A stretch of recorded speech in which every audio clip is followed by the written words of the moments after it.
Welcome. I'm Sebastian Mahfood, and you're listening to WCAT Radio, the on-air wing of En Route Books and Media, bringing you the dulcet sounds of Catholic wisdom with Bob Olson, who will now introduce today's show and speaker. Welcome to Just Plain Theology from Rome, Sweet Rome, featuring Natalia Yuzhin on location in Rome. And now here she is, Natalia. Hi, Bob. Good to be back. How are you doing? Yeah, good. And you have a guest. I have a very special guest tonight. I have with me Sister Catherine Drosty. She's a Dominican sister from Nashville. The congregation is Sisters of St. Cecilia. Is that correct? Okay. Sister Catherine teaches. She's a moral theologian. She teaches moral theology at the Angelicum, but she also, more importantly, is the vice dean of the theology faculty. So, Sister Catherine, welcome. Thank you very much for being here. Thank you, Natalia, and thank you, Bob. It's nice to be here. So let's start. Maybe you could tell us a little bit about yourself, about how you came to, well, where you're from, how you came to the Nashville Dominicans, and then how you got to Rome to be doing what you're doing now.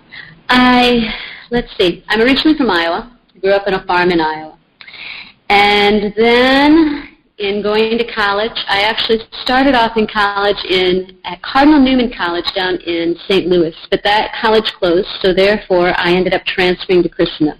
And that's where I encountered the Nashville Dominicans. Of course, they were not in Virginia. Christendom College is in Virginia. But some of the young women knew the Nashville Dominicans, and I had a sister living in Nashville, so that's how I was going down to visit my sister, and I got to know the sisters there. And it was just, I had been considering a vocation, but wasn't really sure about it.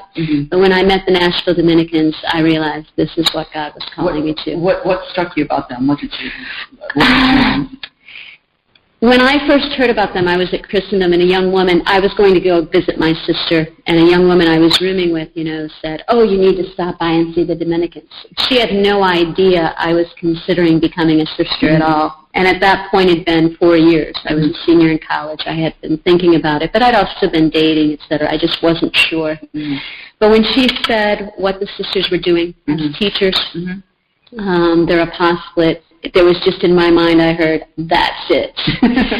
Now, there was also a little reluctance with that's it, but and then when I visited, there was a joy, a simplicity that attracted me, and that just seemed to be that's where God was calling me, as well as the teaching, the love for truth, and today I can say that that's definitely, yes, that was my vocation.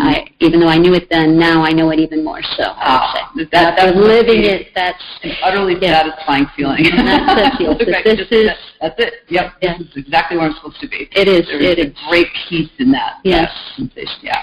Yes. And then you asked about Rome. I had been working and teaching, and I was also principal at one of our schools. So then I was asked to come over here to Rome to study theology.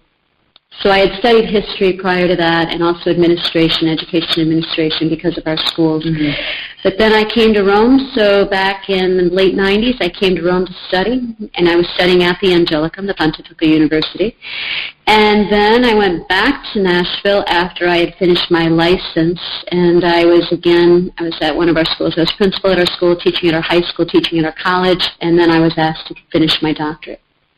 So I did that very quickly, and then a few years later I was asked by the rector at that time, Bishop Moreau, who is now in Geneva, Bishop of Geneva, and he asked me to come back and do some teaching at that point. So that's how I ended back in Rome in 2011. Oh, okay. So I've been here for a few years now. When you When you first came to Rome, that was when you were a sister. You came here to study. I was here and that studying. Was the first time you'd ever been to Europe? No, my first time was actually connected back with my original vocation call. When I was a senior in high school, my parents had traveled a bit. I'm the youngest of 12 children, and my parents used to travel, but we did not. But that would have been a little pricey, though. Right before my senior year in high school, my mother asked me if I'd like to go to Rome, and I said, "Oh, yeah, sure, love to go." Thinking, right, you usually go, I'm going to go. But it was actually the canonization of Maximilian Kolbe. And so I came over, that was just a short visit, but I fell in love with Rome, of course. So I didn't think I would be back living here as long as I have. It didn't worry you that it was, a martyr that was in Canada? No, at that time it had no. Now at what you're doing. At the time it had no connection. I won't ask now if it does. We'll leave that for another time. All right. Thank you. I wanted to ask you what you did your dissertation on. I actually wrote on the ecclesiology of religious life. I was actually studying dogma. So right now I'm teaching morals, which there's a little story in that. But I had studied dogmatic theology, focusing on ecclesiology, Christology. Okay. And living in Rome, I realized there was definitely more that needed to be done on religious life. But specifically, my focus on religious life was the ecclesiological element of how it belongs to the church. Okay. Really going back to Lumen Gentium 44, that it belongs inconclusae, meaning undeniably to the essence of what the church is. So that was my study on that. Okay. But then I was teaching morals just back at our college in Nashville, and so I'd been teaching quite a bit because we have a nursing program. So I was teaching both dogma and morals. When you said that more needed to be done and written about religious life, what did you mean by that? Did you mean from a dogmatic perspective? Or? Yes. Okay. I'm basically saying going back to Vatican II, leading up to Vatican II, the discussion within Vatican II, and since Vatican II with Code of Canon Law, as well as even through Vita Consecrata and recent documents, that there's still a question of identity of religious life, which has been a little more confusing since the Code, particularly with the connection and the development of more and more secular institutes and other forms of consecrated life. Now, they go back to the 1940s, but the identity and the defining, especially the legal defining, with the Code of Canon Law, I see there's still some questions and problems there that would help in terms of clarifying what is it to be a religious versus what is it to be a member of a secular institute. Because many people, many lay people, as well as many religious and members of secular institutes themselves, don't really know what the difference is. Right. Now, they don't take public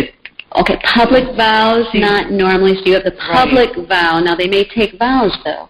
But they'll be private. They could be private. Some of them are public to a degree. Like so there's a question. That's right. And so it's true, then the question of identity. And the community aspect is very critical.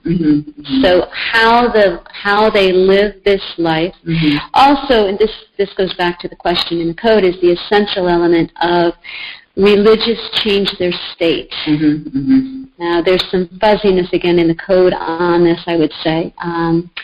Because it will talk about distinction regarding states, but it specifically states that a member of a secular institute does not change their state, meaning they are still lay in a different way than religious are, as opposed to, if you take, to try to put it simply, if you talk about clergy versus laity, that's a twofold division. And in that sense, you've got priests, deacons, bishops, and then you have everyone else. Right. So in that sense, religious and laity are grouped together. But there's another element where there's a different distinction, where religious are seen as, well, no, they're not just the same as the laity. And it is seen as a state of life, meaning there's something more permanent. Right. You go back to St. Thomas Aquinas, he talks about a state being a permanent element. There has to be something of a solemnity in this change, and that's what comes from those public vows of poverty, chastity, and obedience. And I know I've heard a lot about this from sisters who take I suppose you could say the most extreme may not be the right word, but those in cloister community, especially if it's a papal institute, and they take solemn vows where they're signing off on private property, the whole thing. That point, you can't really, people assume that is a different kind of a life already. They assume that there's some kind of a distinction in their status canonically at that point also. But they think of it in terms of a sacrament as ordination. It's not. No. But that's the recognition of the fact that this is so different, Yes, but it's definitely not a sacrament, Right. which is very clear. Also, the Church after Vatican II doesn't use the term solemn as well. So even that, the terminology has changed, but we will talk about perpetual vows, vows for all one's life. And the Church gives specific, whether cloistered religious or active religious, as I am, part of St. Cecilia Congregation. We're an active religious institute. But our vows are, in one sense, of the same status as those of a nun in the current Code of Canon Law. It's interesting. So officially you wouldn't use the term solemn because I've seen that often with those who are referring to the cloistered sisters who take their final vows after the full 8 years of formation. They'll talk about solemn vows, but more of that is pre-Vatican II. Yeah, you have some of the terminology changed with Vatican II as to the reference, because it was that those vows could never be abrogated. Right. Whereas the Church today would say, with permission of the Vatican, those vows, because in the past, someone who left religious life had to live under those vows, even though they were living no longer in the convent. Whereas today the Church would basically say they are totally dispensed of those vows. So that's, again, a little canonical distinction that's been made more in recent. So what was it like going from college and the life you were living and, discerning, and you did little, some dating and thinking about it, and you just had your life. And then you entered formation. Was it a jarring experience? Was it a smooth transition? Was it a honeymoon period? The most difficult part of my postulant year, which was the first year, was that every Tuesday or Wednesday we had liver, grits, and greens. I was in a southern community, and I realized that. Now, that was a real test of my vocation. I grew up having liver, grits, and greens I'd never had before, and I never liked liver, and putting the three together was rather difficult. So that was definitely a traumatic experience. No. But on the other hand, I grew up in a very Catholic family, so the element in terms of the faith, all of that was very much, I think, prepared me for religious life. But I didn't know what religious life was. When I said I would like to enter and was accepted, I really didn't know what it was about. And that's what that postulant year, that first year, is about, learning what is this to be a religious. Then specifically learning the charism of your own community. So for me it wasn't terribly traumatic, but it was a learning process. And that's why the Church has this period of formation of postulancy, novitiate, because you need to learn what it is and also to separate yourself from the world. Even though as an active religious we're going to be working in the world, we are still, that's part of the religious, is we are not secular, so we are separated from the world in that sense. Having the adequate formation is very important, I think.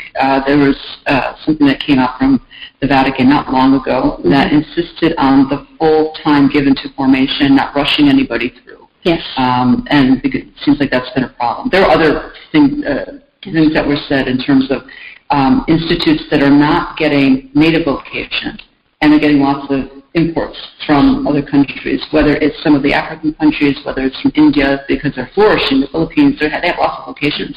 Western Europe, not so much. The United States, some congregations better than others, but in general, it's not what it used to be.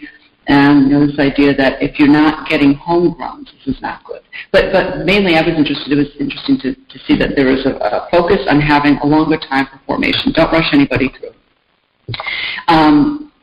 What would be the dangers of rushing somebody through? Well, it ties we need people, in other words. We need teachers, we need nurses. It's what the Church has been teaching really for centuries. And I would just draw the comparison between religious life as well as the priesthood.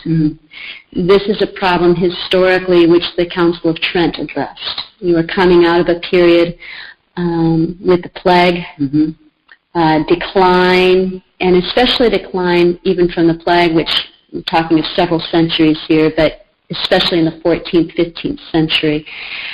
The religious and the priests were those who were out helping the poor and helping the sick, and so many of the congregations were devastated, where they lost almost all of their members perhaps.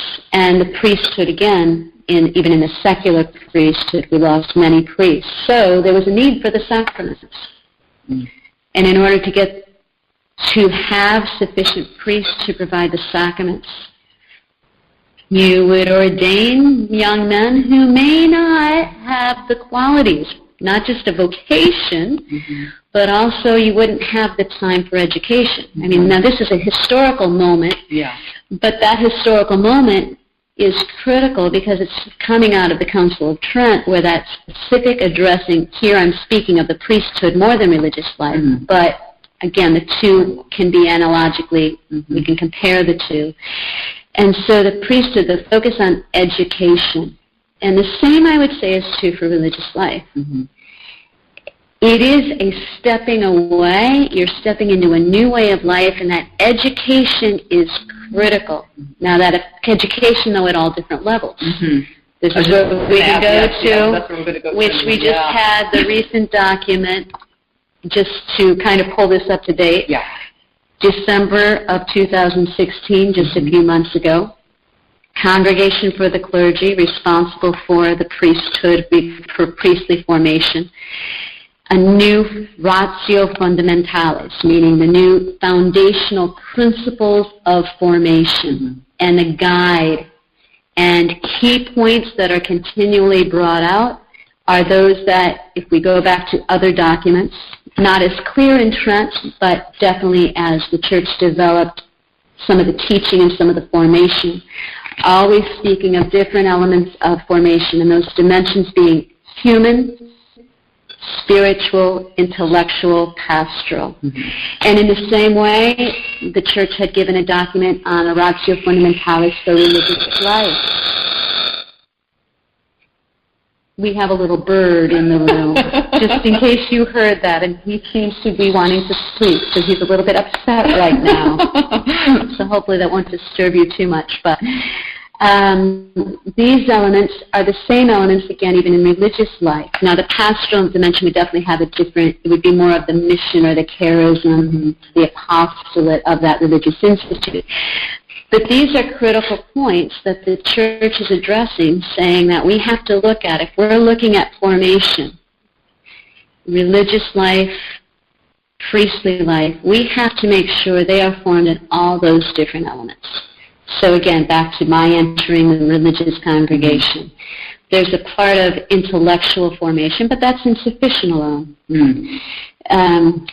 Because you're also talking about young men and women, normally, or in their, younger men and women entering, and they're at a point of maturity where they're still maturing usually, because they're usually in their late teens, early 20s. It could be even in their later 20s, but we know today that there's much more required, much more time. People are young longer, in a sense,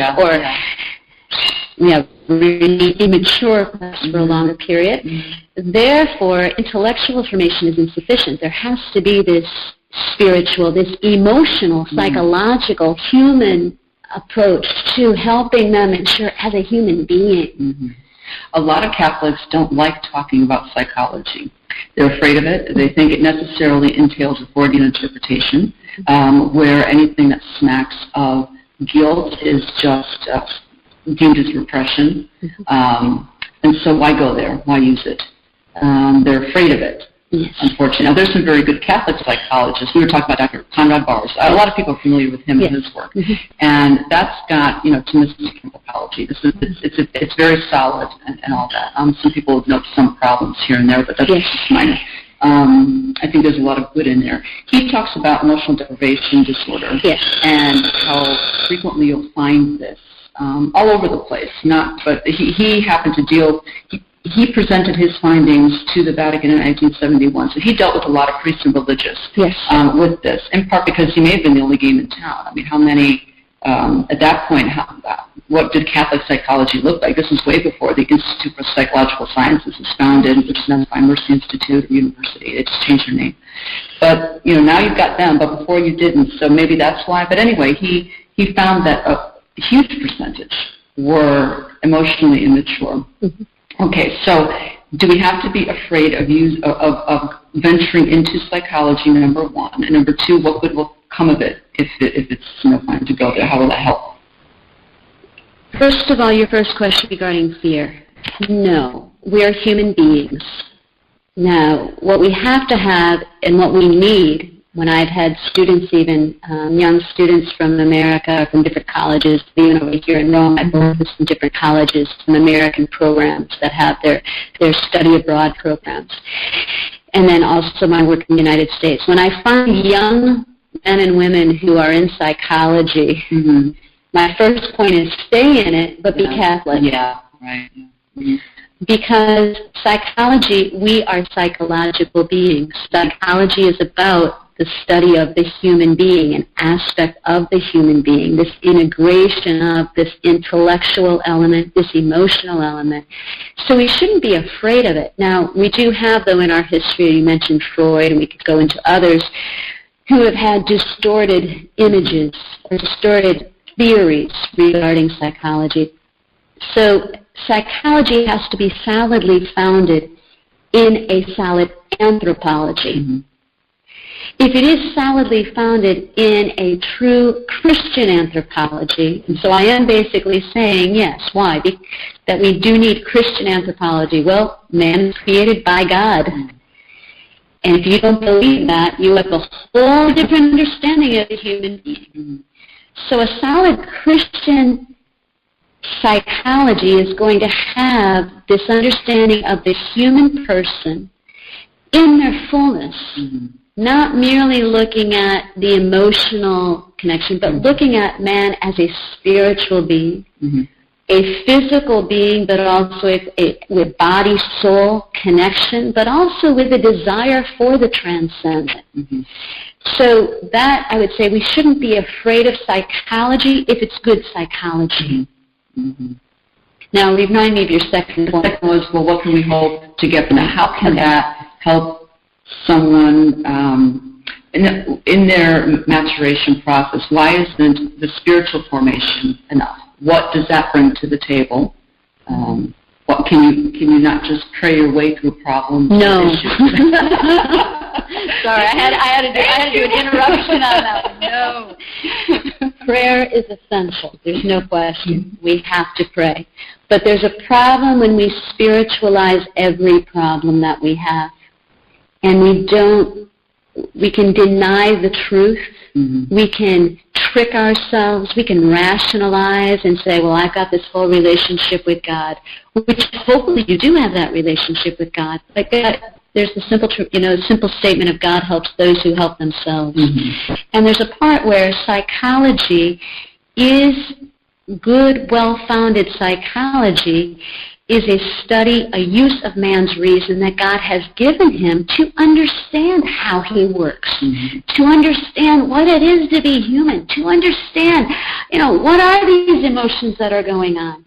I might be praying, but my emotions might be going crazy over in here, and if I don't pay attention to them, I'm going to be in trouble, and it's going to affect my prayer life. Now, my prayer life will hopefully have an impact on my emotions and my emotional well-being, but it doesn't solve all those problems. If I have, let's go back to Conrad Barr's, this emotional deprivation disorder. If I have where don't have this affirmation, where for some reason in my childhood, in my development, I never really felt loved, which is the basic emotion. Thomas Aquinas would say, love is the primary emotion. All the other emotions come from that. I get angry because what I love is being attacked. I fear because what I love may be taken away. I have sorrow because there's an evil that's blocking what I love. I have joy because I have the presence of what I love. So if I don't have that as a child or again, some way in my emotional growth, in my emotional development, I'm lacking this sense of love, there's going to be a problem. What happens if someone doesn't have that doesn't receive it, because it has to be received. You can't create it for yourself later. It always has to be received. If you're supposed to get it from the parents, right? That's the ideal situation. Ideal, yes. And so someone doesn't, they end up going through life. I'm going to see if I can find that quote about what happens when someone doesn't have that. He talks about if you don't have it, he says, if you have not been affirmed, you have to be opened, not open, but opened It's something happening to you. You're not doing it yourself. It's not you simply being receptive to something. Someone has to do it for you. If you have to be opened to your own goodness by another person. You cannot force someone to do this for you, however. You have to wait until God brings this person into your life. Yes. And persons who have not received from their parents the assurance they are indeed good and lovable, will try to prove to themselves and to the world that they are good and worthwhile. They can do this with sexual exploits or by amassing riches or taking on projects or status. There are a million ways to do it. Because we are made for love. Yeah. Mm-hmm. And love is about a relationship. Mm-hmm. That's basically what the principle he's basing it on there, which is a very Thomistic principle, but also one of the church's tradition, going back to Genesis. God created man, and man was very good. God created us in love, and he created us for himself. So that being open, this is where the point of prayer comes in again, because that being open can occur through God. But as Conrad regards what you just stated there, what you just read, God sometimes more often than not, uses other people. Right. Mm-hmm. And I have to be open where I can have that prayer life with God, but I'm a social being. Mm-hmm. And if I cut myself off and just say, I'm just going to have God's going to be the one who opens me up, kind of like the story of, the flood and the two men who are saying they're waiting for God to save them, and they're waiting for a boat, and there's a helicopter. God sends all of these different things, and basically they end up rejecting all God's answer to their prayer. Mm-hmm. We can do the same thing in our own life and in our emotional life. We have to be open to what God is giving to us. And he does open us up to that, but we have to be open emotionally, intellectually, spiritually, to receiving how God is going to show me that love. So, back to the question even in regards to formation, in regards to this development, this effective development, I have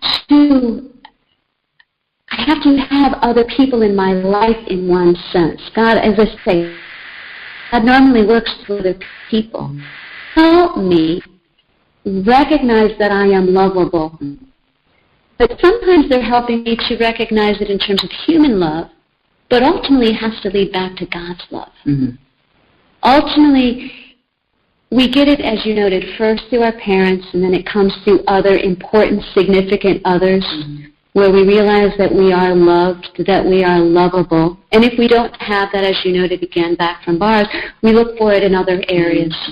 We're going to find it some way. We're going to get angry. We're going to be selfish. We're going to be envious. If we don't have it, it's going to come out in a negative way. And this is the whole part of maturity, because even in religious life and in the priesthood, we have these same things. It's not just laity we're talking about here. If we don't have that affective maturity, that emotional maturity, it's going to come out in negative, in vices, in sinfulness. And so it's essential for our human development, for our being happy, for our reaching, using that term, human flourishing, which goes back to Aristotle. There's a contemporary term that people have rediscovered. Human flourishing, yes. It's become very, well, Thomas speaks about this, and as is even Aristotle, that eudaimonia, this idea of what will make me, how will I be fulfilled? That fulfillment comes in being loved, knowing I'm loved. And that love ultimately is that love of God. Because we need it for that emotional as we're growing up. But as we go through life, people that we love die. People that we love go in another direction. We lose good friendships, etc. And ultimately it comes back to my relationship with God. This is where I always go to Catherine of Siena. Because for Catherine is this knowledge that God is so in love with me. With that knowledge, there is nothing that I will fear. Do not be afraid of John Paul II. Pope Francis has just been saying it recently. Do not be afraid. Why? Because God loves me. But to come to that knowledge of God's love it often, as I say, it comes back to those relationships, which is why that maturity of, or those problems that can develop when I'm a child or when I haven't received that love in a way that I needed. Mm-hmm. And I have to somehow, even if I didn't have it from my parents, whether I'm a lay person, whether I'm a religious, whether I'm a priest, I have to develop, I have to mature. And that maturity requires knowing that I am loved and lovable, because otherwise I cannot give that love to another as well. There's back to another whole aspect, Mm-hmm. John Paul II. Mm-hmm. This total gift of self. And I can't give what I don't have. Right. And that's so important for everybody, but religious and priests in a special way. Mm-hmm. If you're giving the sacraments, you're giving life. This is the way this is how divine life is going to come to people. This is how a new creation is made in baptism and all the other sacraments, and how you are able to partake of the divine nature. Now, they are effective regardless of the state of the priest, obviously, but still there's a fruitfulness that comes from the ministry when the priest is holy, when the religious is also, they can mediate something of God this way. And you would think that having that emotional maturity would be one less block to this. It would help one be more transparent to God. We're talking about transparency with Father Luke in the last chapter. And it's essential. I mean, the reality is, for that gift of self, if we want to tie in here a little discussion, just of male, female, man, woman, Mm-hmm. an essential to a woman, without limiting it to, but there's an essential part of woman to really understand in its full essence of motherhood. Mm-hmm. An active motherhood, even as a religious, which is a giving of life. Mm-hmm. Now, for a mother, a lay woman who's married, that's a natural thing that happens when that child is born. And for the father, in another way, where he takes on that role of being father. Mm-hmm. So there's a natural development that occurs, a natural maturing that should occur, barring obstacles, excessive obstacles, etc., of growing into my own fullness when that child comes into the world. Mm-hmm. So what happens with the priest and the religious? Yes, they enter just at the time when that would have been happening normally. Right. Normally, they're young, right. Young men, young women, where they would be getting married, Mm-hmm. having this intimate relationship, served by their love. So even if they have that emotional deprivation from their parents, Mm-hmm. entering into that marriage relationship, well, now I have someone else who can help me mature Mm-hmm. with that love and help me to give of myself. I was just going to bring that up, right? Exactly. There you have the natural opportunity Uh-huh. to, yes, you grow in the love of someone loving you, but then the opportunity for you to give of yourself to the other person, and then, of course, the children come and you do that. And there are natural helps in that sense, too, because you've got with a woman, you have certain hormones, that are Right. coursing through your system where you even radiate something physically different. So you have these natural aids. On the spiritual level, it's different.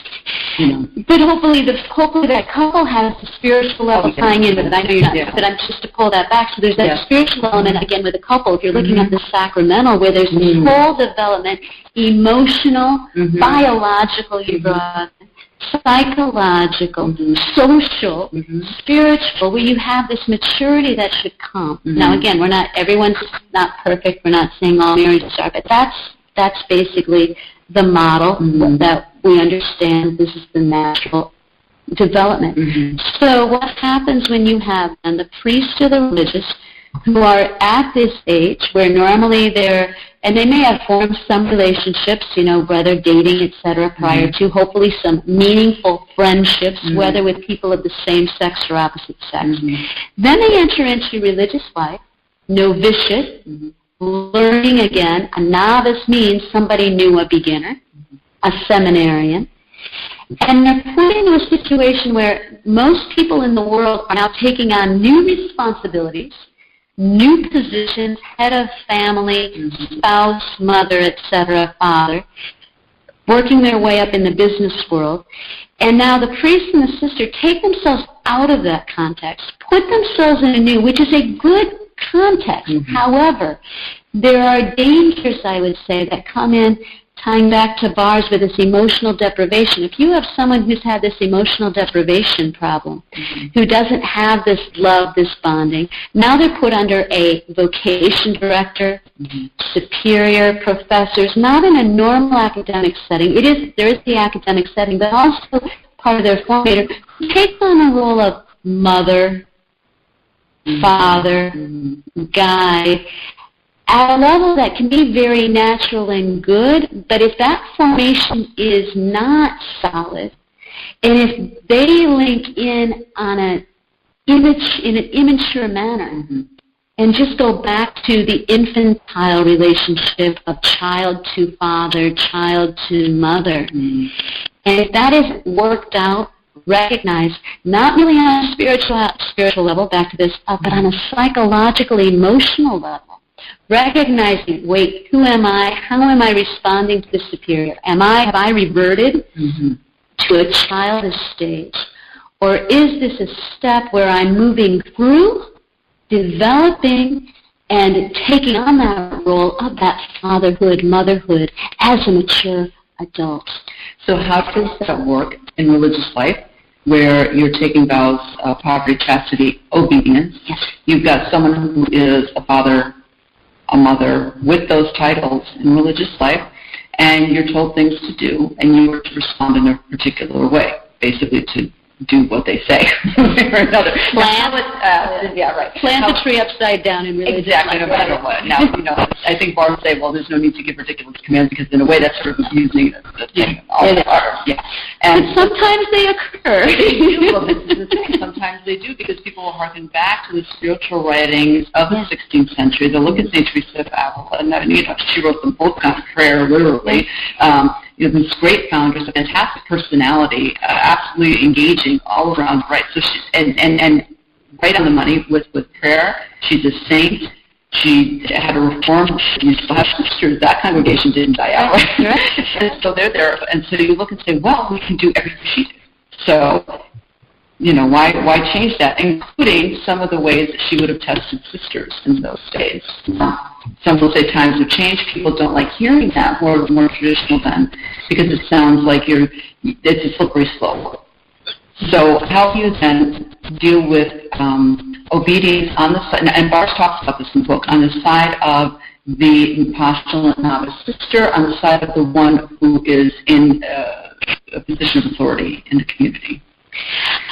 Well, I would just add another source on this regarding religious life specifically. Just not many years ago, a few years ago, the church came up with a document specifically on service and obedience with authority, addressing specifically this concept of authority in religious life.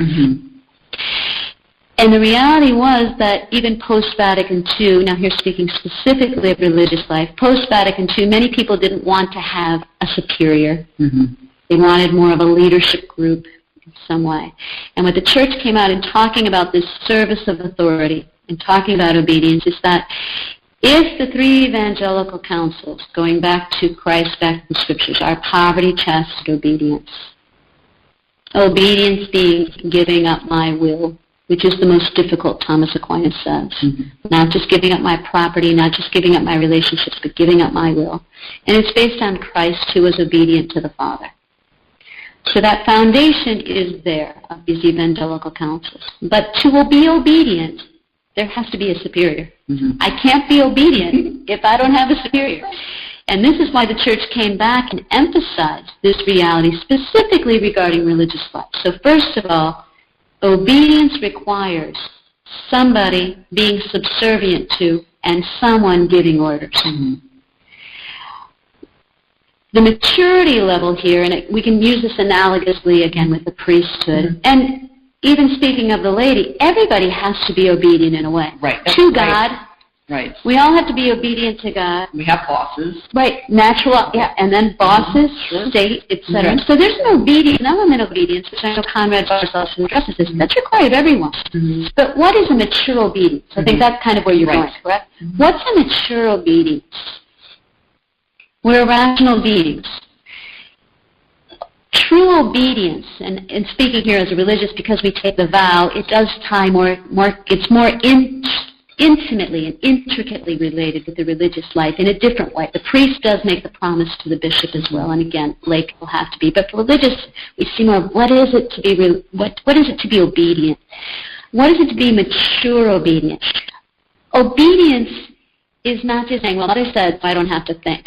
Mm-hmm. Or, you can kind of continue this immaturity of saying, well, somebody said, so that means I basically no longer have responsibility. So there can be a denial of my responsibility. I can blame somebody else. I can put it on that. I don't have to take on this maturity of saying, I have done it. Mm-hmm. That's not a mature obedience. Mm-hmm. Obedience is, I remember actually one of our major superiors, when I was a younger sister, I remember her talking about obedience and saying, obedience is doing what is said, but it's also an availability. Yeah. That term has always stayed in my mind. Availability. To be willing and ready to serve. But as a mature person who is a rational being, obedience does not mean I give up my intellect and my ability to think. It means I submit my will to the other. I may still, with Dominican, I'm speaking here as a Dominican, with Dominican obedience, just because you can get different aspects, different ideas, with Dominican obedience, our whole foundation, our motto is veritas, truth. We don't like to give up our intellectual aspect too easily. So the will, I submit my will, but does it mean I have to think, you have just told me, let me use the exceptional example of planting the tree upside down. I come from a farm. Now my superior just tells me to plant the tree upside down. Do I have to think that that's the best way to plant a tree? No. And I may think, that's not the best way to plant a tree.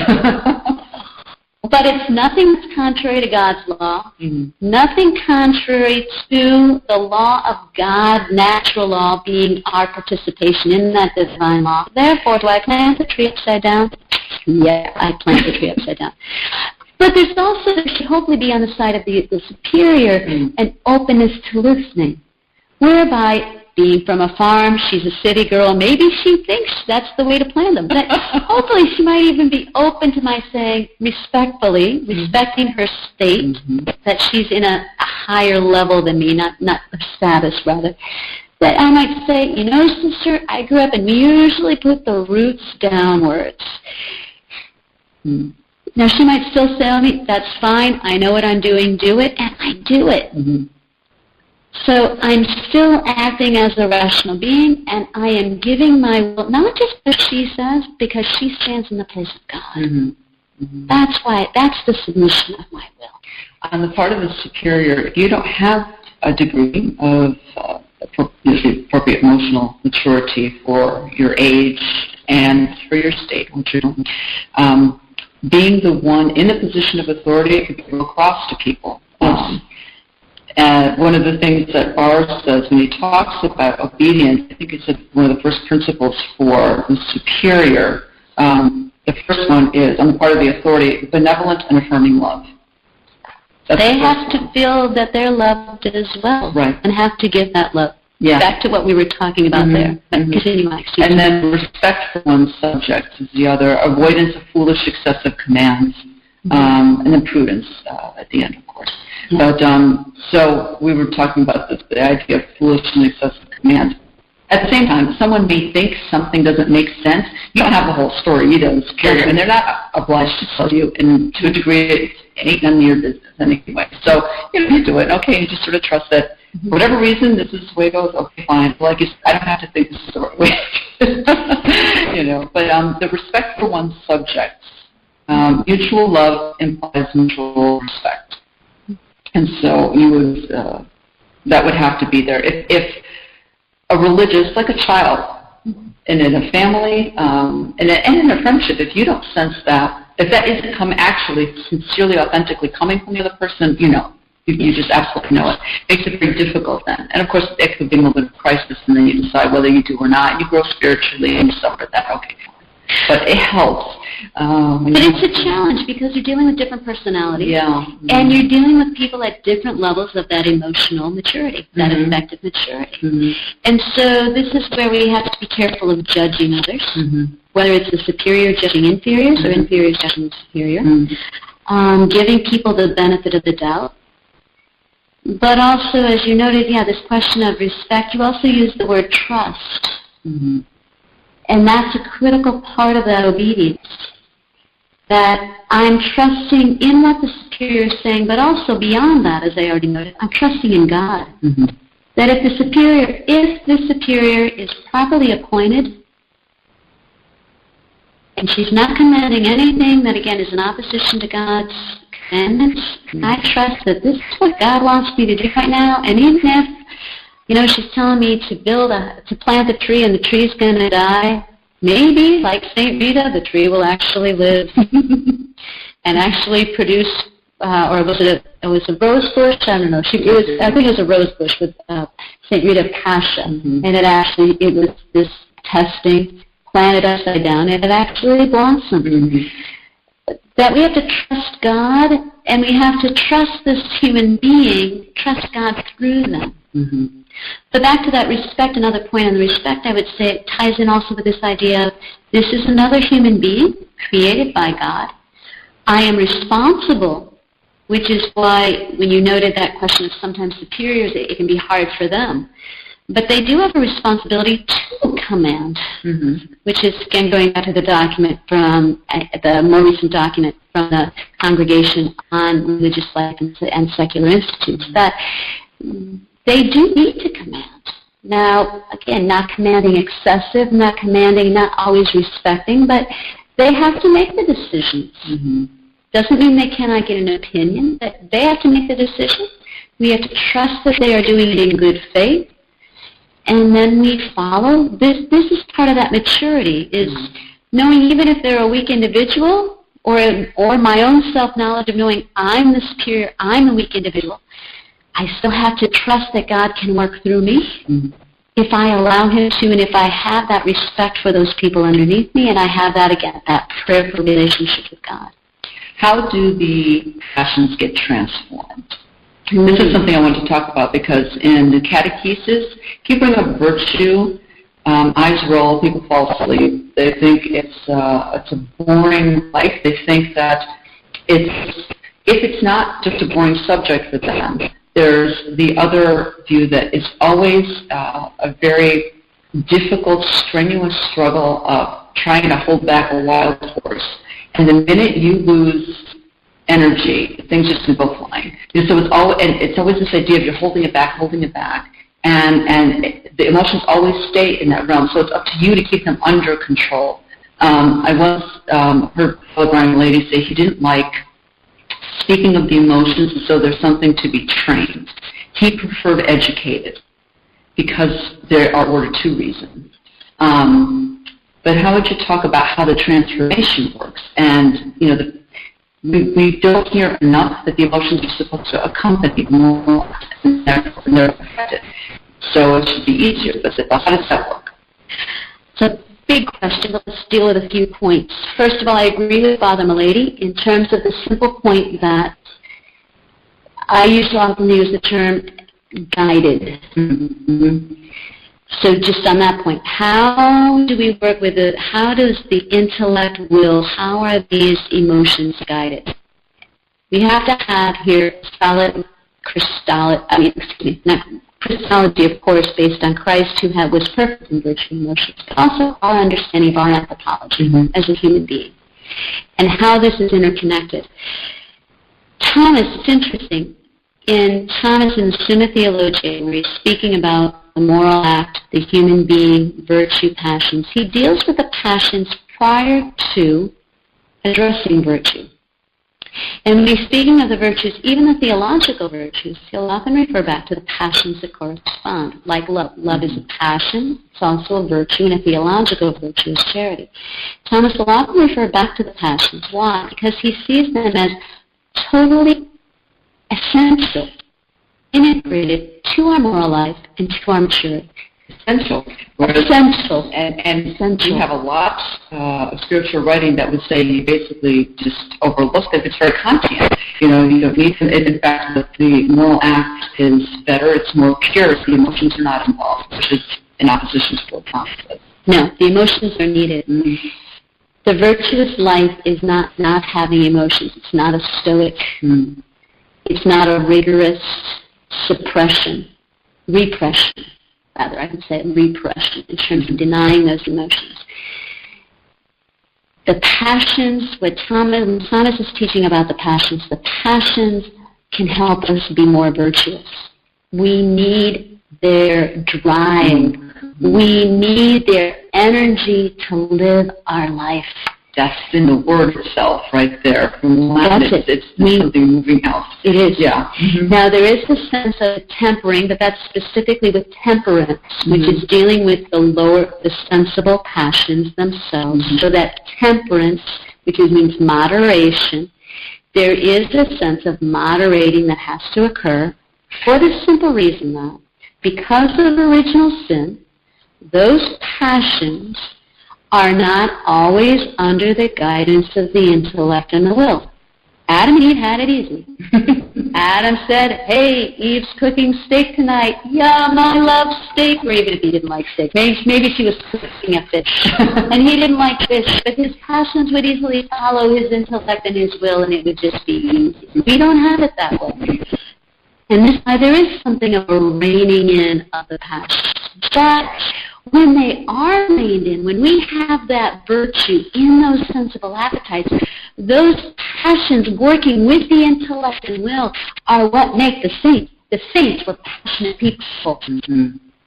Passion is essential for sanctity, period. And that's what Thomas would say. We need the passions. We have to be men and women of passion. That holiness is about being passionate. Passionately in love, passionately to experience, even in heaven, experiencing that. Now, they're going to be in a purified way. I won't go into all of that. Mm-hmm. But for here on earth, we are human beings. We are not angels. The angels don't need the passions. Mm-hmm.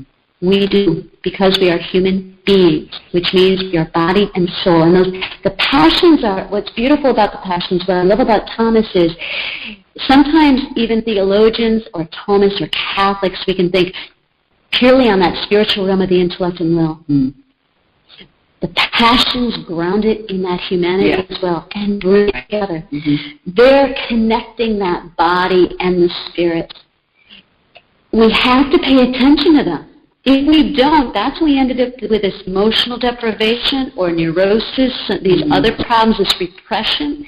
When we don't have that self-knowledge and recognize what I'm feeling, those passions are still there. The person who thinks they're trying to control their passions and came back, they still have those passions, and that's the problem, is they don't know themselves. And they can't use those passions. The passions are using them. That's right. And if there is some hurt in the background from way back, it's just like having an injury that was never treated properly. It's going to keep screaming for attention at some point, sooner or later. And that's what the noticing of it is when it rears its ugly head. It's calling for attention. It's something ain't right.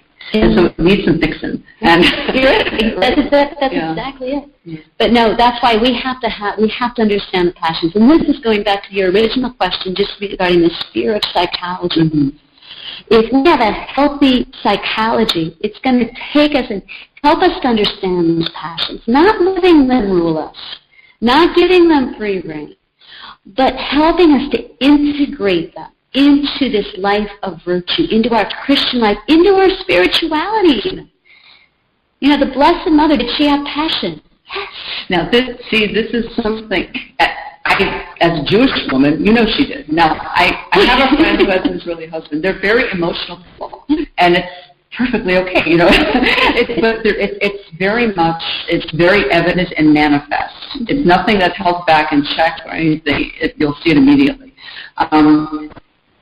You can't imagine that someone from that culture, with all that, didn't have that with it. That doesn't mean it can't be purified. Obviously, she was pure from the get-go. And so, but But purified doesn't mean denying. It doesn't mean denying or Purified doesn't mean they're moved away. Right. Purified doesn't mean they're negated. Mm-hmm. They're overcome. Mm-hmm. You know, where you break. I used the example of the horse. You talked about that reining in. If you want a good racehorse, we talk about breaking it in, but you can't break the will or it won't win the race. Yeah. It's the same with the human being. Mm-hmm. We need the will, but those passions there, it's the passion of that horse, in a sense. Now, well, they have the sensible appetites. Now, it's not in the same way because the intellect, for man, we have them always to be guided by the intellect. But they have the passions. You can talk about that. That horse has a passion to win, to run. That's what it's made for. You can't, if you break that will, we talk about the will, but the horse doesn't have the will. We're really talking about breaking that desire, those passions, the desire to fulfill that. You don't have a good horse. You now have to put him into the pasture or shoot him. I'm not talking about shooting animals. But we won't go to that. But that essence, and that's the same with the human being. Those passions have to be brought under the guide with those reins. But those reins are not, you don't continually whip the horse. You have to guide. The reins are there to guide, to get you to your end. Bars mentions the horse, and he says, you may have the horse that's been whipped to death almost. It might get you to where you're going. But not with the joy and not the speed that you need and the energy that you need to get there. Exactly. And it's to deny the place of the emotions and to not bother in maturing in that realm is to ignore part of our end, because everything is ordered to a particular end. And so if we have that, and it's human, and Christ has redeemed everything that is human because he took on all of humanity, so therefore it's been redeemed in him, and we've been baptized into Christ. And so there's a place for it. And we have to have a better understanding of what they're meant for. So as you were just giving us that explanation, it's perfect. And it lifts a burden off in a way, because then you don't have to just shut them in a box someplace and hope they don't pop out at some point. If you do sit them in a box, they're going to pop out. They're going to pop out in a way that is not usually appropriate. They're not, because they have that natural, made for the good.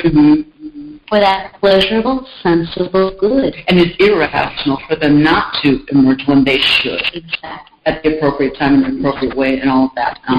And we see the evidence, obviously, in the Scripture of Christ and the emotions that it was deemed necessary that we know about.